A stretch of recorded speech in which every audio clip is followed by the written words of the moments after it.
Hi, I'm Miss Maya, and I'm here to talk about how you can help your child grow as a reader this year. So every day your child should be bringing home a little book that kind of looks like this to read to you. And I want to talk a little bit about what to do when your child gets stuck on a word or can't figure a word out or makes a mistake. Now when you were young, you probably heard the word sound it out a lot, right? And I heard it a lot too as a reader. But today I really want to focus on how we should not say sound it out to your child. Successful readers, strong readers, use a lot of different strategies to figure out words, not just sounding it out. Really strong readers think about what makes sense, what sounds right, what looks right, and they're thinking about all three of these cues at the same time, always when they figure out a word. So if we just say sound it out, we're only asking kids to think about what looks right.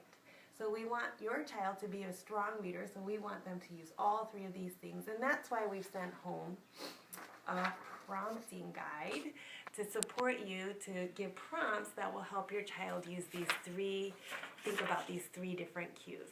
So for example, in this book, Fruit Salad, if your child is reading, you read the title to your child, of course, and your child is reading.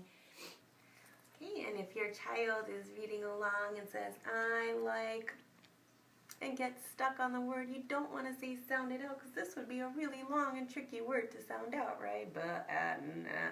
So you just want to say, what would make sense here? Look at the picture, or get your mouth ready, buh. Now what would make sense that starts with a buh sound? And your child will surely come up with bananas without having to sound out the whole word, right?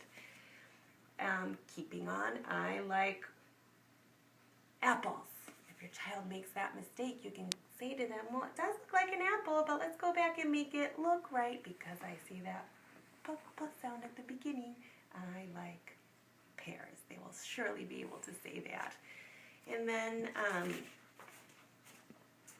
if your child says, I like peaches, I like grape, you can definitely stop them and say, hey, go back and fix that. I like grape. Didn't sound right. Can you make that sound right? I like grapes. So all the while they are reading, you are giving them little prompts, little cues to make them feel like they're figuring out the word or they're. So your goal is to give prompts the whole time that will help your child internalize all these three strategies of thinking about what looks right, what makes sense, and what sounds right. Of course, after you finish, don't forget to have a comprehension conversation to make sure your child understands what they read. What are 3 ingredients in a fruit salad? What else could you put in a fruit salad, for example? And it's okay for your child to go back and look for the answer in the book. Now, your child should read these to you every day, Monday through Thursday. But don't forget every single day to read a bedtime story, a picture books that your child shouldn't be able to read yet, to your child, because these books will help your child become a kindergarten reader, but reading these kinds of high-level books, high-interest books to your child will help your child become a reader for their whole school career and for life.